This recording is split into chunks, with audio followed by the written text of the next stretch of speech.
Welcome back to Your 1230, the only podcast where our guests tell their story with the help of 12 questions in just 30 minutes. I'm your host, Mike Salitro, and today we are joined by Jim Lee. We're very excited to speak to Jim. As Jim Lee received his Bachelor of Science degree in economics from UCLA in 2010 and started his career as an inside sales representative for LoopNet Costar. Now, through real estate syndication, he's invested in over 600 units in the past 2 years. We has participated as a general partner and a limited partner. Jim, welcome. We are thrilled to be speaking with you. Thanks for having me on the show, Mike.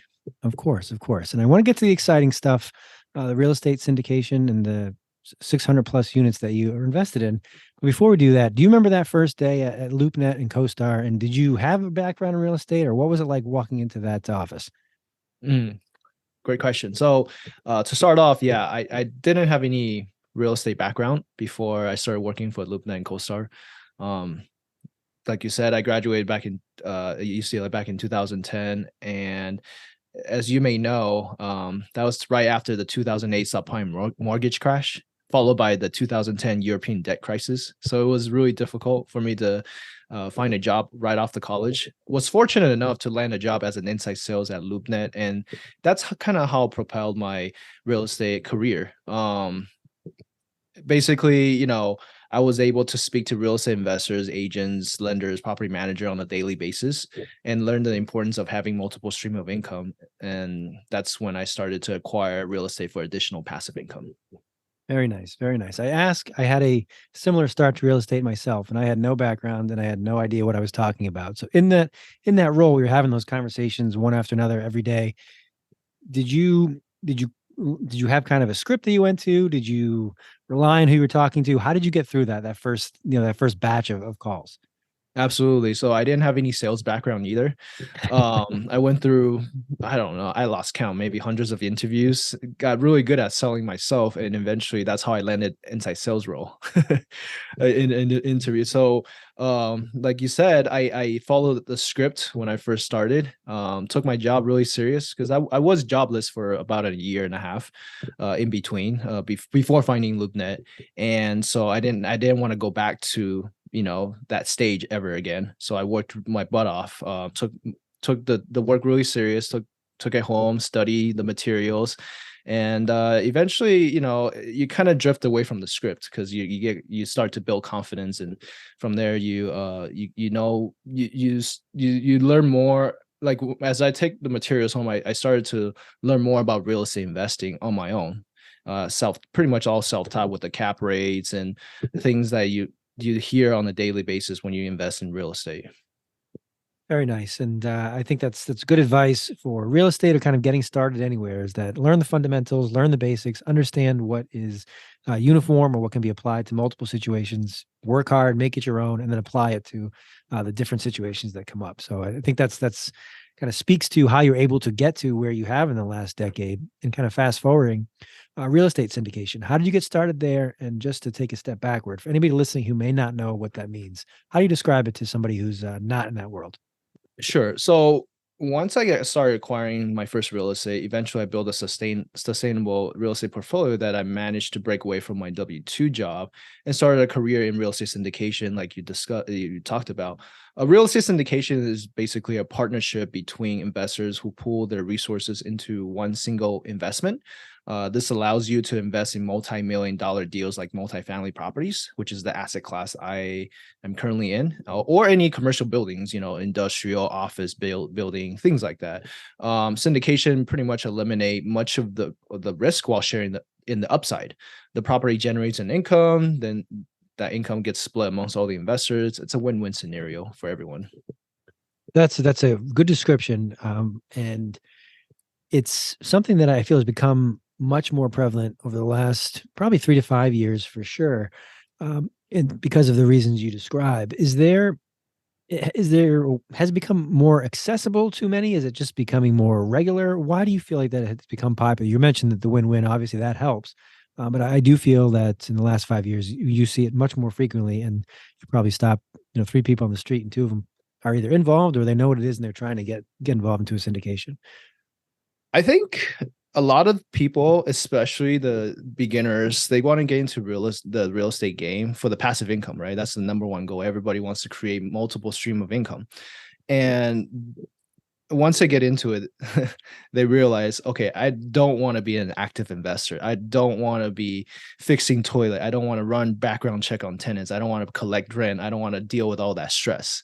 So that's where syndication investors meet, right? Because they want to be more passive. They want to focus on, you know, doing what they do best, right? Whether it's being an engineer, being a doctor, being a lawyer, that's where they make most of their money. They don't want to manage a side business, real estate side business, and have to deal with all that. And that's where syndication comes in, because ultimately that's what when you invest in a syndication, you're investing it as a passive investor. You're not making the business decision, the day-to-day operation.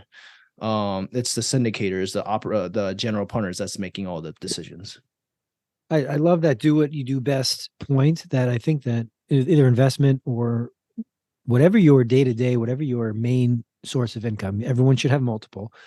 Understand where your skills are, what you can do best, and what your best financial return on those skills are. So as you say, if you're a doctor, lawyer, focus there, make your money there, and if you want to have other streams, go ahead and do it. But you should not, I guess, pretend that you're a professional because you're a professional in other areas of your life. Like they are full-time, full education, full experience roles.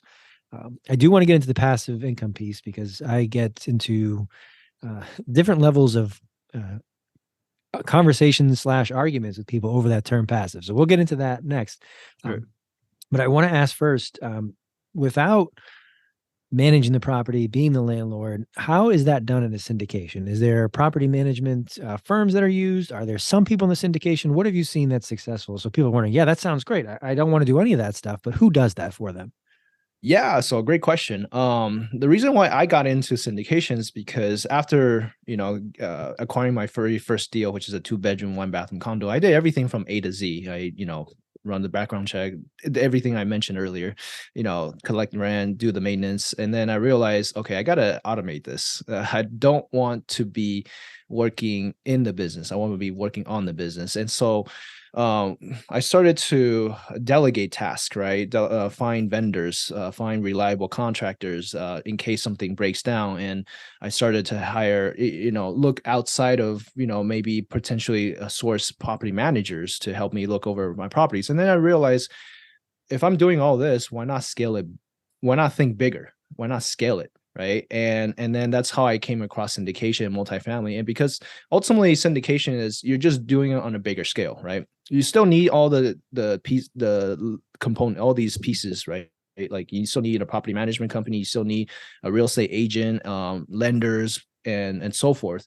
It's a team collected effort. At the end of the day, these are all the pieces that you still need, whether you're investing in a single family resident versus 100+ unit apartment building. The only difference is the scalability, right? You can have a single family resident, one roof, right? And then you can have 100+ unit apartment building with 3 roofs. It's a lot easier to scale with 100+ units because you just need to take care of 3 roofs, and you can hire one on-site manager to take care over 100+ units. Versus if you build like single family residence portfolio, you have up to 10 houses, you're not going to hire 10 on-site managers, right?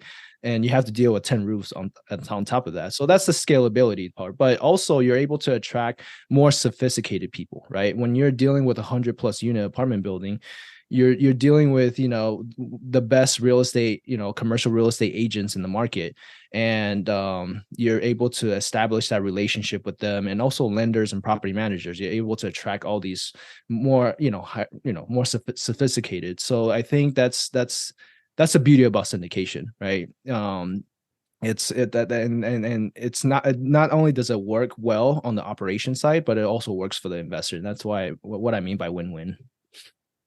And I think that you nailed it. You had me when you basically automate, delegate, scale. I think you need to go, and generally that's probably the best order to take those things. That first of all, what can I take off of my plate without finding another person, another salary, somebody else What can I automate without kind of thinking about putting the same effort in? Then building that team. You talk about agents, lenders, other professionals who I can bring in to delegate some of the things that either I might not be good at, I can have a better return on my time, and then start scaling. The apartment examples building is wonderful. That the effort for 100 single families is probably, is exponentially greater than that 100-unit building. So when you start looking at things, being able to take a step back, and it goes back to where we started, studying what you can, knowing the fundamentals, and then extrapolating it from there. So I think that that's a wonderful example. Um, so let's get into that passive income piece. When you are talking, and I'll take a step back, we are talking here about finance, real estate investment. We're not giving anyone specific investment advice, but we're talking about things that might be helpful in those areas. So with that in mind, passive income means different things to different folks. Do you help people understand what it looks like on a day-to-day and a long-term basis, what they can expect to see as far as returns, as far as effort, or do they have a good idea beforehand, or is it a little bit of everything when you're working with your clients? Well, if you're talking about in terms of syndication, that's the topic, right? Yes. Yeah, absolutely. The way how syndication usually works is that we buy a commercial property which is 100 plus units, and we hold it for 5 years. And what we don't promise, because that would be the wrong thing to do. But what we project on our projection is basically, at the end of 5 year hold period, we're gonna 2x your money back, 2x equity. On top of that, you're also gonna get 8% passive income, cash on cash return every year. And so that's how it looks. But what I want to set the expectation to let the investors know that when we invest in an apartment, once we take over the project, it takes time to stabilize the building, right? Once you take new management, there's going to be turnovers, and we're going to evict the tenants. We're going to renovate property, the units to add value. So you're most likely not going to see that cash flow in the first year. However, if you invest in a syndication deal with the term pref return, what that means is that even if you don't get that 8% the first year, let's just say you get paid 1% the first year, that 7% that you didn't get, it accumulates to the next year. So by next year, we'll owe you 15% and so forth. So that's the beauty of preferred return. And it's investing in a multifamily syndication. The beauty is that not only do you get the upside at the very end once we sell the property, but you also get a pretty steady stream of income, passive income over time. And how are we going to make up for the preferred return that the passive income that we didn't get paid out in the first year? Well, typically once we have a capital event, like in year 2 or 3, when we refi the property, once we add enough value, that's when you'll get a good chunk of your money. And then also when we sell the building. Okay. Thank you for walking us through that. I think it makes it a lot more attainable and understandable when you put it in those terms and walk through the 5 year time period. How did you come up on the 5 years, or where does that come from? That's just the standard. We're as Syndicator, we're confident that if we hold the property for 5 years and we continue to add value, whether it's build more amenities or just renovate the units in general, we're confident that we can 2x your money once we are able. Over time, not only does the appreciation and the forced appreciation, that's why we're so confident. And if we don't get 2x your money back by the end of 5 years, we'll just hold it for longer until we hit that business plan. But usually it doesn't take longer than that. I've seen deals where we are able to 2x the equity multiple in year 2, year 3. And if we're able to do that, pretty much that's our business plan, right? Where if we're able to hit that target, we'll sell the property right away. Excellent. Okay. Thank you for that. You mentioned add value to properties by amenities, by adding things to the building that were not there before, or making it a more desirable place to live or work, as well as refinancing after a couple of years. We're in a market now where we're seeing rates higher than they were 2 or 3 years before. And, I would say it's safe to bet that we're not sure where rates are going to be in 3, 6, 12 months. How are you forecasting that? What have you been talking with your partners, you people who are investing with you, when they ask, if they ask questions about, well, what's next year going to look like, what's 48 months going to look like, how are you kind of walking them through it to understand what the 5 years likely is going to be, what it could be, and how you're helping them get to the point they want to. Yeah, so, we just keep up with the news, and, as syndicator, we always have to be very, basically on top of everything, like, where the market is shifting, where it's heading, and we're constantly also studying what markets to invest in. So those are great questions. I think, with the interest rates going up, what we tell our investors that, the Fed is planning on raising more interest rate, and we don't see that slowing down anytime this year. So we always put out conservative measure by raising more capital, more than we need, have additional reserves so we can get through the downtimes like what we're going through right now, right? We don't want to overshoot ourselves. So we always have additional reserves, and that's one way of mitigating the risk, and letting the investors know that their money is going to be in good hands, because typically these multifamily apartment buildings, it's very rare to default. Back in 2008 subprime mortgage crash, we had 4% of the homes that went into foreclosure, and only 0.4% of multifamily apartments went into foreclosure. So it's a very, very stable asset. And that makes sense. And that's part of doing your best to inform and teach, educate your folks that you're investing with you, as well as to have risk mitigation factors in place. So, well done there, and thank you for walking us through that. Um, you talked about, we both have brought up, working with top professionals, building that strong team, letting everyone kind of do what they do best, because not everyone wants to be in the seat that you're in, kind of pulling all the levers, working on the business. Some people want to work in the business. So how have you been able to identify who is good at these certain things, bring them onto your team, and then working as a unit going forward? I know that's one thing that people are always trying to get better at, trying to bring the top professionals, the top folks to their team, and sometimes doesn't always work out that way. So how have you had success, and how could you help others when they're looking to build those around them? Yeah, absolutely. I believe big on you are who you attract. And so, um if you continue to attract the wrong people, well, you got to look deep on in yourself, and change something about yourself, right? That's something that I had to go through, in my younger days. And so, for what I can tell you is that, for me, in order to syndicate my first deal, which is, I did that last year, and two deals, um I didn't have any track record or, experience syndicating any deal. So it was really difficult for me to get off the ground.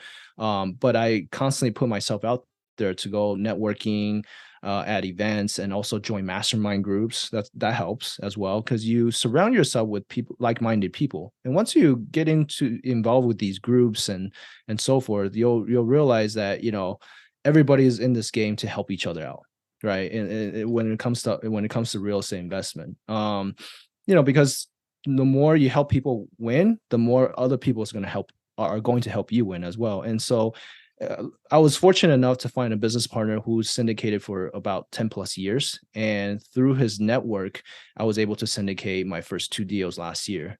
And, I think joining mastermind group was definitely worth the investment, because I always had this mindset of, okay, I have this money, I got to go invest in real estate. But I never thought about investing in myself. And that's another thing that I would that's my answer to you, is to invest in yourself, and it'll pay dividends.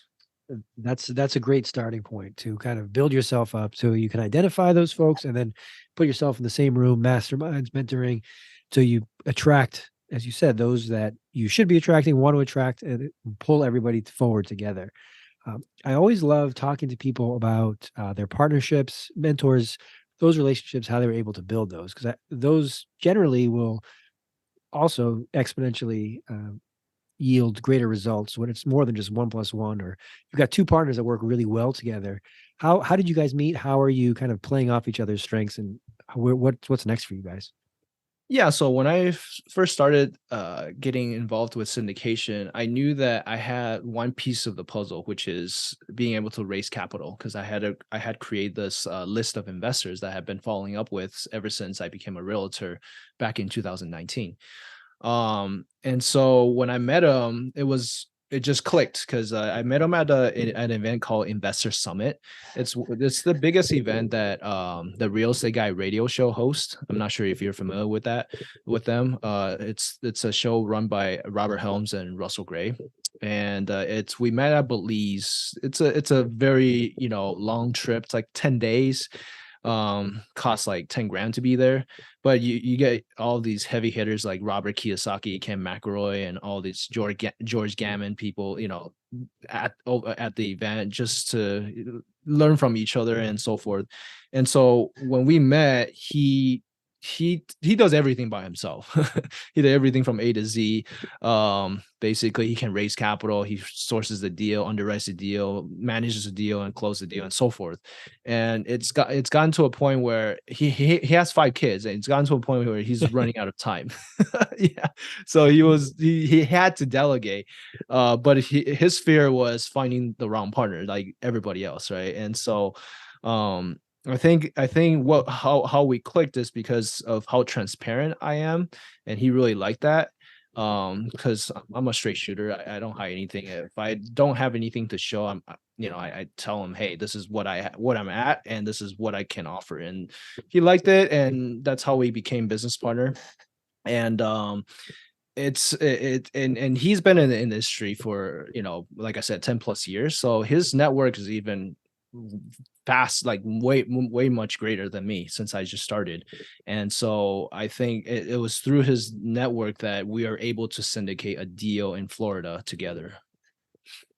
That's a wonderful example, because you mentioned that some people, they have not had the pleasure or the luck of finding that right partner, and they are doing all of those things themselves. Some people are even good at majority of those things, or perhaps everything. But if finding the right person like yourself can take some of the tasks off of his plate and allow you to do what you're good at, now you're focusing on the things that are important. And in his case, spend more time with his family, or other areas of interest. So that's a really good example, kind of illustrating that, and how the 1 plus 1 there is way more than two.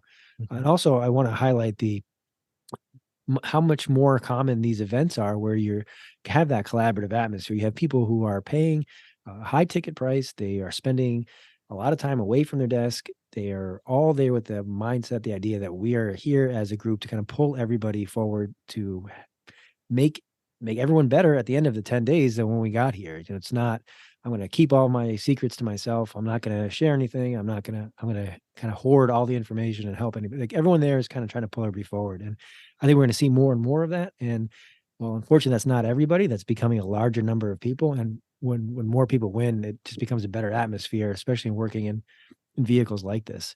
Mhm. Um, so, kind of changing gears a moment, when we first started, or we first talked, one of the things that we talked about was your mentality on being a saver in general, or having that uh, kind of looking forward and thinking about the risk mitigation piece we talked about, but having that saver's mentality. Where does that come from, and how does that creep its way into your business every day? Yeah, great question. So I was born and raised in Taiwan with the saver's mentality. In Asian culture, we've been taught if you can't pay for something, you can't afford it. So in our mind, debt is slavery and cash is freedom, which is complete opposite of what the consumerism culture in America. So a little background on that. My first deal, it was actually a short sale. It took me a year to close that 2 bedroom, 1 bathroom condo, and it was like all cash offer. After acquiring that real estate, I realized there's so much that I don't know about real estate. So I picked up the Purple Bible, Rich Dad Poor Dad, written by Robert Kiyosaki. And I'm pretty sure you've read it. And, he talked about a lot about using debt as leverage, and why would you not use debt, and so forth. And that's when I learned the importance of having, uh, that's when I learned that there's good debt and bad debt, right? And you want to always leverage the good debt and get rid of the bad debt, which is the credit card bills and so forth. And that always it's always at the back of my head because that's the one of the biggest lesson I learned from investing in real estate. The first lesson, and it was tough because coming from a saver's mentality, you're comfortable. You live in this little bubble, and you feel like, okay, if I can just live comfortably, debt free, why would I ever need to borrow? But the reality is, you know, as you continue to grow and expand, you're going to need to use other people's money, whether it's the bank's money or the investor's money. That's the game we're playing. Yeah, you're absolutely right that you're going to hit. It's a good mentality to have for sure. That if it's you don't have the cash, you don't have the money, you don't have the means, that stay away from it. But you're going to hit a ceiling. You're going to hit an endpoint because you're only going to be able, in most cases, to fund so many deals. You're only going to be able to have so much capital. You'll come to that natural endpoint much faster. Whereas if you identify what good debt is, you're responsible. You have the risk mitigation piece in place. You can leverage those things and likely have a better return, have a larger portfolio. And back to the what we first talked about, multiple different ways to bring income in. That's really what you want to do, especially in a real estate market where it's evolving, it's changing, it's shifting, whatever you want to call it, that there are multiple factors. So if you can be in the game multiple different ways, you've got a better likelihood of success. So I think that that story really illustrates it, that, here's where I came from. This made sense. This is how I was brought up. But then, I read the book, which I read and agree with you that, hey, there might be a little different way to do this. Here's how I can do it. And then I'm Mhm. surrounding myself with people who have done it that way. And together we're going further. So I love it. We are coming up on time already somehow, so I will try to end here. We've talked a lot about what your professional day to day looks like, what you've done in real estate over the last almost 15 years. What do you do to rewind, to relax? How do you kind of take time for yourself when you're not syndicating or when you're not putting real estate deals together? Yeah, one of my hobbies is just to go out hiking, and snowboarding and so forth. Do anything that's helps keeps my mind fresh, and sometimes take a little break, take a little vacation, because we all need that at the end of the day. I think it's a good way to hit a reset button, and to give your mind freshen up so that you come back and you're able to tackle on more stuff. I feel like sometimes we work on or in the business, and we get so stressed out, and we lose track of what's important in life. And that's something that I've always tell myself, hey, like, I got into this business for a reason. Not only am I going to be able to help myself create financial freedom for myself, but I'm also going to help others, like my family and friends, do it. But it's going to take time, and I just need to be patient, because that's where real estate is going to help us create wealth, but in a slow, we'll get rich, but we'll get rich slowly. And I think the vacation part is a big thing. That if you're in a job working just to get to the vacation, you're going to burn out. It's not going to work out. But if you are in a point where you kind of are, let's say, earning those vacations, but it's something to look forward to for a time to kind of recharge and to get back at it, like that's where you want to be. That if you're living for those weekends, living for the vacations, you're probably doing the wrong thing. But as you say, if you're really working and then you're taking this time away to recharge, especially when you're taking 10 days in a beautiful locale like that to learn from others, it's kind of the best of both worlds. Do you have an upcoming trip, or where are you headed to next? No, not at this time. I actually went to a lot of them in the past 2 years, that now I'm just building my business. But the last one I went with was Race Fest, run by Hunter Thompson. I'm not sure if you're familiar with him. And this year, I think the next event I probably will end up going is one of the syndication event run by Real Estate Guy Radio Show. Very nice. Very nice. And Jim, where can our listeners connect with you? Where can they learn more, or if they want to kind of get involved, where can they go? What should they do? They can check out my website, formosainvesting.com. I wrote a short 20-pager ebook of all the mistakes I learned I made as a real estate investor, so you don't have to make them. And then they can also check my social media links, LinkedIn, Facebook, Instagram at Formosa Investing.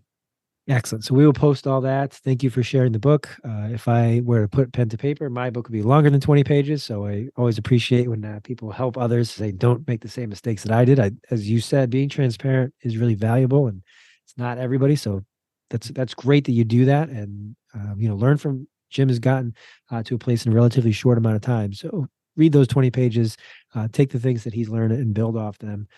Jim, thank you so much for joining us. This has been a blast. Is there anything I didn't ask you that I probably should have tonight before I let you go? No, everything was good. It was a great question, and it's been a pleasure to be on your show. Likewise, this has been fun, and I look forward to doing it again down the line.